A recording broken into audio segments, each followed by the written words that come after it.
Hello, everyone. Charles here, presenting to you Composer Reacts to Alma Deutscher, number 2. Yep, I decided to do it again. Why? Well, a few reasons. On my previous Alma Deutscher reaction video, I got a lot of comments. At this point, here we are in December of 2025.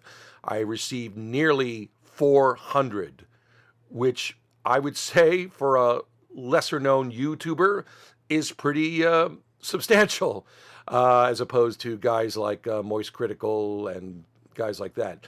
Nonetheless, I got a lot of commentary in which I reacted to one of her pieces, which I found to be very entertaining, even though I found it a little derivative. Half of you agreed with me, and the other half of you, let's just say you didn't, and gave very pointed commentary. Not all of you, but some tried to hit me below the belt, which was cool. If anything, it showed that this is a big issue amongst creative artists in terms of what we are intending to do with the music that we write, whether it be music, whether it be visual arts, painting, sculpture, creative writing, the kind of creative art form that you come out with whatever's in your head and you put it out there through whatever skills you have. This was a relevant issue. And we obviously, it hit a few nerves for better or for worse. So I decided to do this second reaction video. This is not so much to a piece of Alma Deutscher's, but rather a documentary, a short documentary about her called The Philosophy of Alma Deutscher, made by the YouTube channel known as Chorale Harmony, which was hosted by this guy named John. I believe he is himself a musician and a well-learned musician, nice guy seems. But I should mention that I made this reaction video a few months ago, last September of 2025, and I got a little hot under the collar, not so much about the music itself, but what he felt what music was supposed to do and what Alma Deutscher felt what music was supposed to do. And let's just say I get a little irritated. And for months, I didn't want to put this video out there. But then I looked at it a few times and thought, well, it's kind of entertaining. And I might look like I'm either fighting for the good cause or I sound like an embittered, get off my lawn kind of guy. Either way, it seemed entertaining. So I've decided to present it here. So this is a reaction to a documentary on Alma Deutscher. Again, it's called The Philosophy of Alma Deutscher, put out there by Chorale Harmony. So without further ado, here it is. Musical prodigies often shock and stun the masses with their ability to play musical instruments like the violin and the piano with perfect technique from an early age.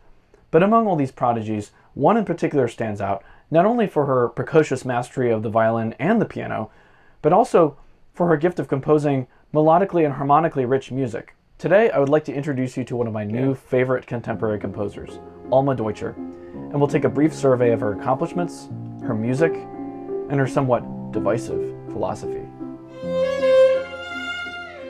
Alma Elisabeth Deutscher has probably accomplished more at the age of 20 than most people would hope to do by 40. That's true. Born in the UK in 2005, she quickly displayed a strong affinity for music and began to play the piano at the ripe old age of 2 and started violin lessons the next year.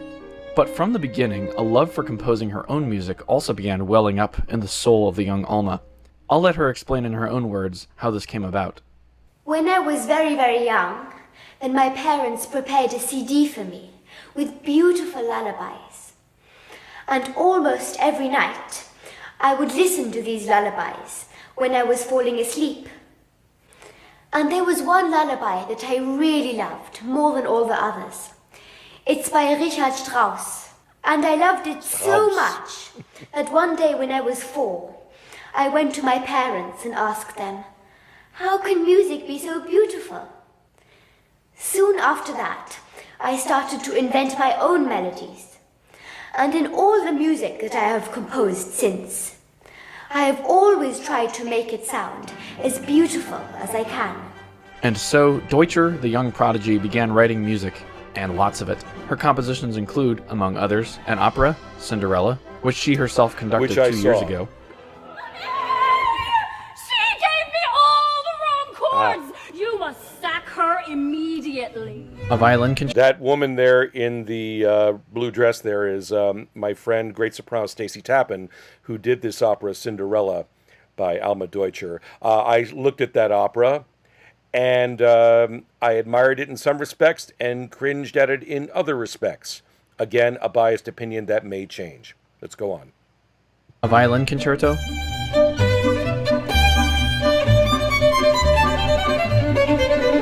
And a piano concerto.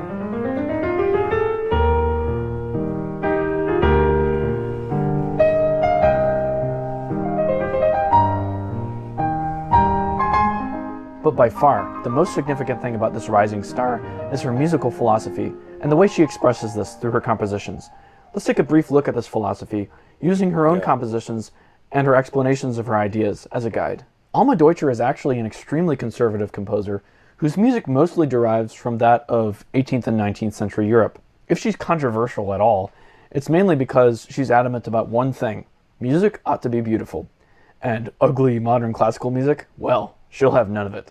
Some people have told me that I've heard this so many times.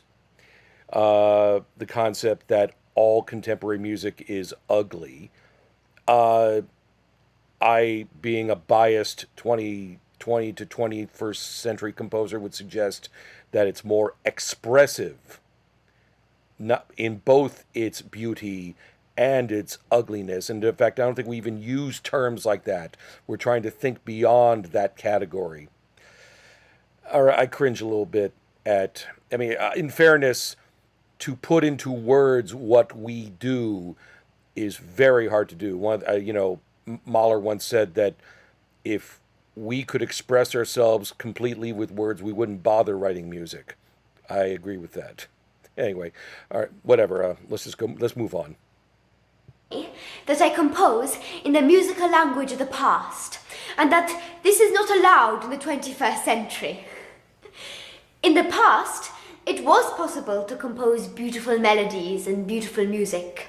But today, they say, I'm not allowed to compose like this anymore.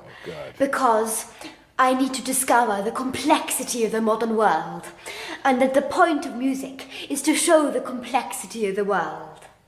Well, let me tell you a huge secret. I already know that the world is complex and can be very ugly. But I think that these people have just got a little bit confused. If the world is so ugly, then what's the point of making it even uglier with ugly music? If I love this... Ugliness in the world has existed for centuries, not just this century.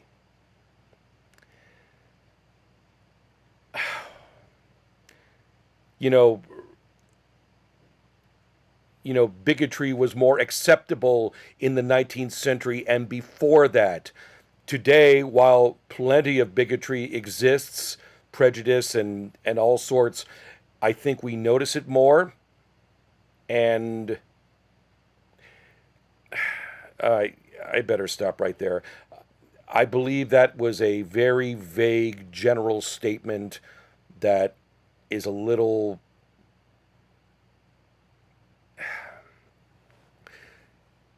Complexity does not necessarily mean ugly. It doesn't mean ugly. It just means complex. And so on. Moving on. Composer so much is because I relate to her story very well. I was trained by a very conservative classical teacher for a couple of years, and then she recommended that I go on and study with someone else. So I went to a second teacher and I did some lessons with him, and he was very helpful, but he did encourage me to go listen to the music of Bela Bartok in order to branch out and explore. This is what some of his music sounds like. String quartet.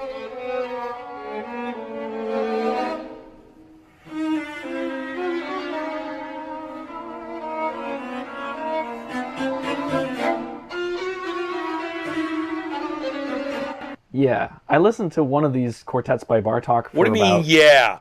Bartok was a genius. That was a quote-unquote ugly section of a Bartok work. Have you listened to, oh my God, Concerto for Orchestra, the beauty of a dark story like his one opera, Bluebeard's Castle. What do you mean, yeah? Moving on.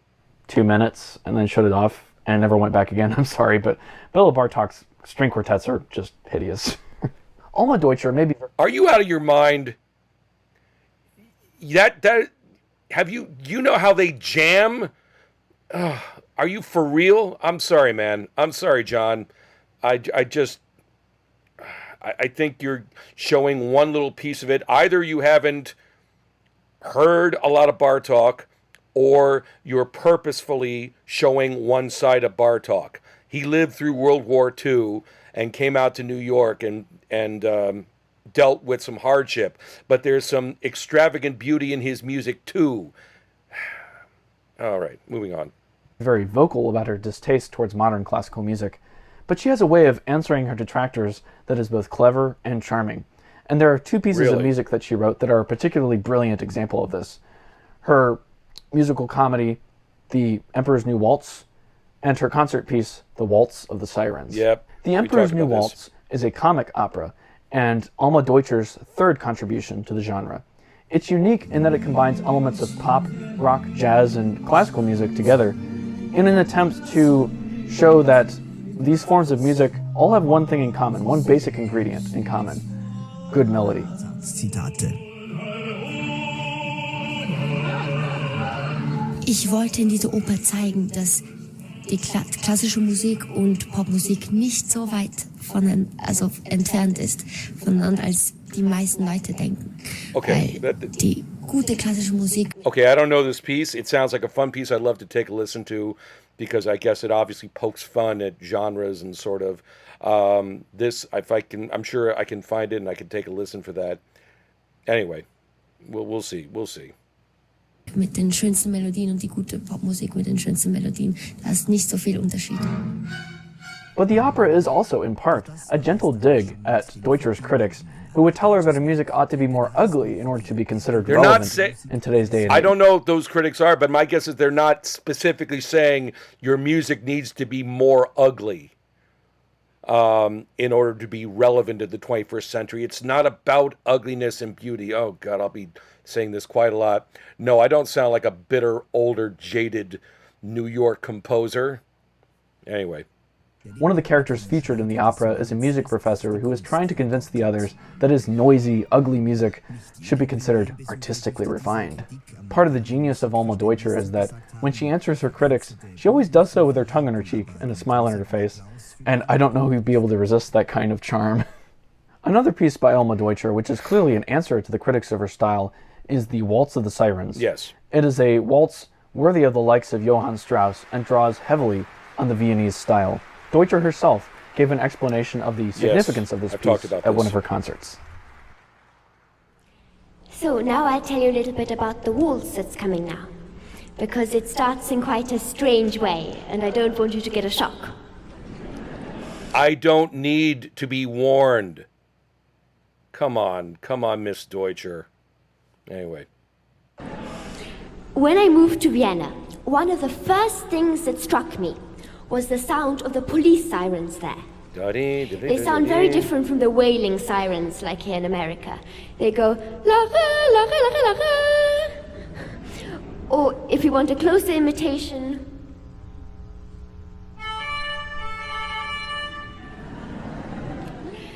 and when I heard this Viennese siren, I tried in my mind to continue it as a melody. And since Vienna is the city of waltzes, I thought I should turn it into a waltz melody. Now, I've always wanted to write beautiful music, music that comes out of the heart and speaks directly to the heart. But some people have told me that nowadays melodies and beautiful harmonies are no longer acceptable in serious classical music. Because in the 21st century, music must reflect the ugliness of the modern world. Oh, come again. I'm sorry. Every time I hear that, we're going to repeat myself and point out that's not what they're saying at all. Moving on. Well, in this waltz, instead of trying to make my music artificially ugly in order to reflect the modern world, I went in exactly the opposite direction. I took some ugly sounds from the modern world, and I tried to turn them into something more beautiful through music. The piece starts off with the orchestra imitating the sounds of a noisy street. You hear an Austrian police siren, an American police siren, cars driving by, and horns honking. In the composer's own words, a complete cacophony.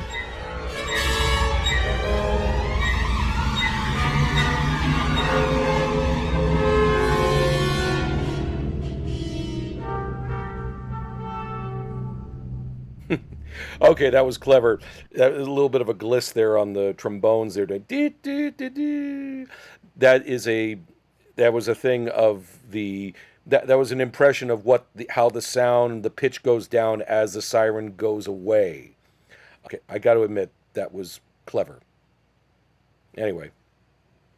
But then, something amazing happens. Slowly but surely, the street sounds are transformed into not just music, but into a series of 4 gorgeous Viennese waltzes that incorporate elements of the noisy street sounds from the beginning.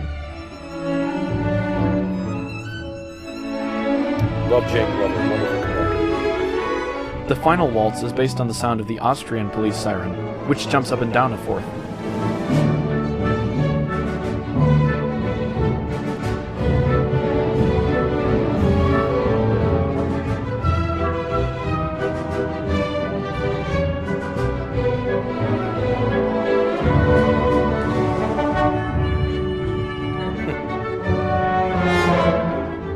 And I'd say that the way Alma handles this siren noise during this particular waltz is rather tongue-in-cheek. Once again, this is a brilliant response to Alma Deutscher's critics, and as always, sweet and charming. Who could resist this kind of charm? Who could respond to this sort of thing in a mean way? Alma Deutscher is quickly becoming one of my own favorites, and I hope that you will look up her music too, and listen to it when you have time. I hope you enjoyed this video. Please like and subscribe, and I'll see you next time. Well,